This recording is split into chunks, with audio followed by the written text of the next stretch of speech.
Hello, here is an update of the news at 11. I am Stella Inameti. A two-tier presidential intervention structure has been put in place by the federal government towards combating drugs and substance abuse. The structure comprises a high-level ministerial steering committee chaired by the Secretary to the Government of the Federation, as well as a presidential advisory committee headed by retired General Mohammed Buba Marwa. President Muhammadu Buhari, while inaugurating the committees, described the drug menace in Nigeria as a situation of emergency which requires serious attention. This is a situation of emergency and we must address it as such.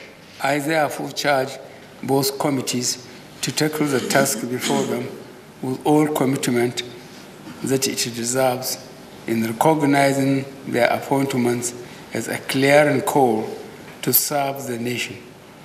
It is our collective national prayer that the labors of our heroes past shall never be in vain in our time and in the foreseeable future.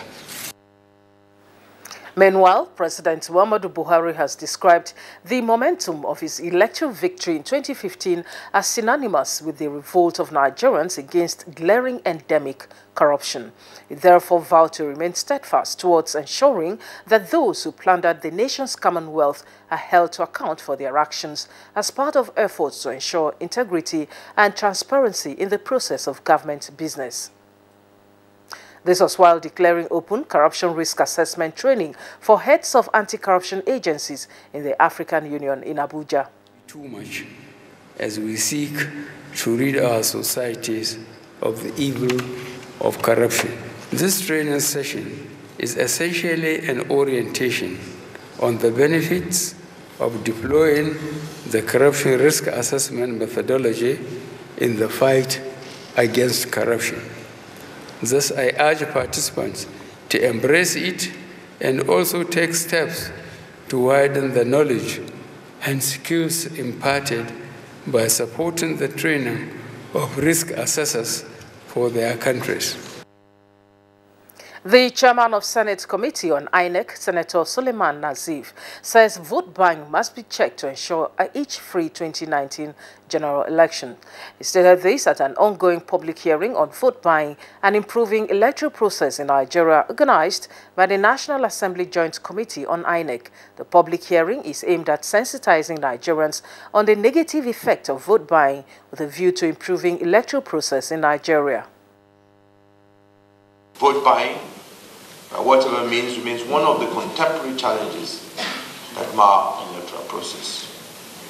We must deal with this ill such in a manner that it does not detract from the credibility and legitimacy of the 2019 election. Indeed, electoral fraud is one of the worst forms of corruption and should be treated as such. Most of complaints by Nigerians, the Commission has abolished the incidence form.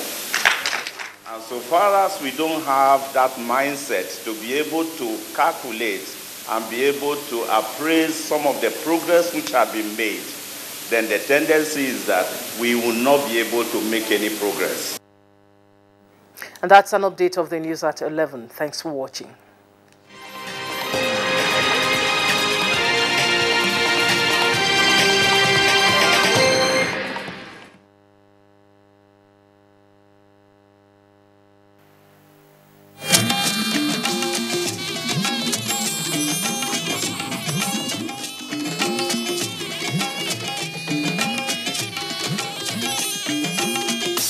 This is the network service of the NTA.